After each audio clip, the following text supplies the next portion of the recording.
at sumasama sa paglilibot sa kampanya. Pinayuhan ang lahat na iwasan ang kritikal na oras kung saan pinakamasakit ang araw mula alas 12 ng tanghali hanggang alas 3 ng hapon para di magkasakit. Sa inaasahan nating makinig sa panahon, talagang kahit siguro kahit sino, mula sa bata, lalong-lalo na yung mga may edad, maging maingat, lalo na yung mga may edad. Huwag pa nagsiisa. Si Arman Suarez, construction worker, sanay na Up. Up. Up.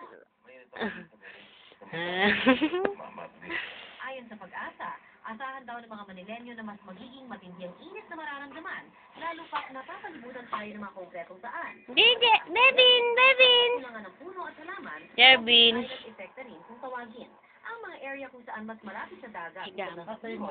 ay mas makakaranas ng mainit na panahon. Higa mo na Itong araw na ipon dito sa mga konkretong kalsada, asfaltado, hanggang sa mga building, kung titingnan mo nga yung bahay mo sa Knock out. pa rin, ito ay nagpapahaba ng mainit na temperatura. Kaya kahit gabi na, mainit pa rin dito sa Maynila. Ito po yung tinatawag nating instrument shelter, kung saan makikita po natin sa loob yan ang iba't ibang klase ng mga thermometer. Jervin. Ito namang ginagamit ng Pag-asa para makakuha ng pinakamataas hanggang sa pinakamababang temperatura natin kada araw. Dito po makikita natin, bagamat simpleng-simple lang ang itsura nito, ay sumusunod po sila sa world standard. Dapat daw, 1.25 meters hanggang 2 meters ang taas nito para makuha ang tamang temperatura. Dapat din, nakapaligid ay damo o kaya lupa at dapat ang pintuan nito ay nakatapat sa norte. Paglaruan mo na yung laway mo.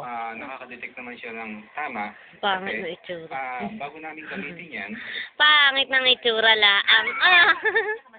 Kapangit laang. Oh. 38.2 at sa probinsya ng Tingnan, baho nga, baho. ng Baho. 46.2 noong May 11, 1969. Ayon sa Pag-asa, di raw malayong mangyari uli ito sa hindi ng epekto ng global warming. Jervin, baho.